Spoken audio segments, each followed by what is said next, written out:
Olá, bom dia. Estamos estudando sobre família nesses dias e agora estamos nesse texto interessante onde nós aprendemos: Noé, porém, agradava ao Senhor com a sua vida. Uma outra versão diz: Noé achou graça diante do Senhor. E mais uma versão: Noé alcançou o favor de Deus em sua vida. Por que é interessante esse versículo e o contexto?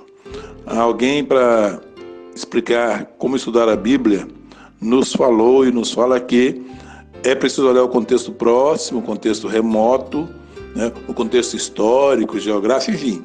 Um texto sozinho às vezes não diz muito. Esse texto, por exemplo, Noé, porém, agradou ao Senhor. Esse texto pode não dizer muito. Agora, qual é o contexto? O contexto é muito grave.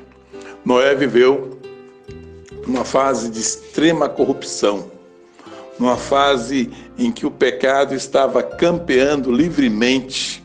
Adão havia povoado a terra com os chamados filhos de Deus e Caim havia povoado a terra com os chamados filhos dos homens. E, ao que parece, pelo registro bíblico, os filhos dos homens ou as filhas dos homens eram mais perversos e perverteram até o coração dos chamados filhos de Deus. E o fato é que a corrupção, a falta de moral e o pecado alastrou de forma desastrosa pela terra, a tal ponto que o capítulo 6 de Gênesis nos fala que Deus, isso é uma linguagem que a gente não pode entender muito, né? Mas que Deus se arrependeu de haver criado o homem.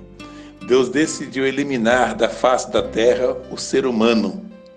Porém, diz o texto, e aí que encontramos a coisa especial, diz o texto que em meio a tudo isso, Noé achou graça diante do Senhor. Diz a Bíblia que Noé tinha 500 anos, tinha uma esposa e 3 filhos e já 3 noras. Então, os 3 filhos casados, a esposa e ele eram 8 pessoas. Uma família inteira foi preservada. Deus, que havia começado do nada tudo, e com Adão e depois Eva, Deus resolve recomeçar e escolhe uma família. Não uma família qualquer. Diz o texto que não era íntegro e justo.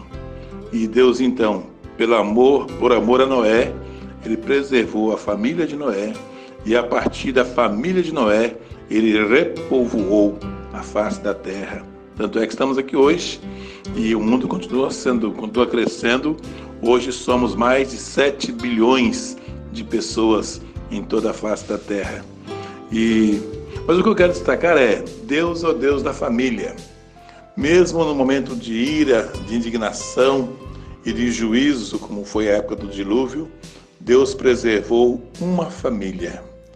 Deus sempre olha e se preocupa com família. E Deus quer conduzir a vida da sua família, a vida da minha família. Deus ama a família. Deus tem um propósito para a família. Mas o que eu acho lindo nesse texto é que Noé procurava agradar a Deus com a sua vida. E em fazendo isso, ele ajudava a preservar a sua família e todas as famílias da terra. Minha palavra hoje é para você que é líder da família, você que é líder da casa. É um princípio bíblico de que o homem deve ser o sacerdote do lar. Quando não tem o homem, a mulher exerce esse papel, mas é preciso que haja temor diante de Deus, para que a nossa família seja preservada no meio da hecatombe toda. É preciso que nós tenhamos temor do Senhor. Minha oração hoje é para que você que é líder da sua família, seja homem ou seja mulher, você que é o líder, ou eventualmente a líder, que você possa ter o temor de Deus, de forma que isso alcance também os seus filhos. Um grande abraço, Deus abençoe.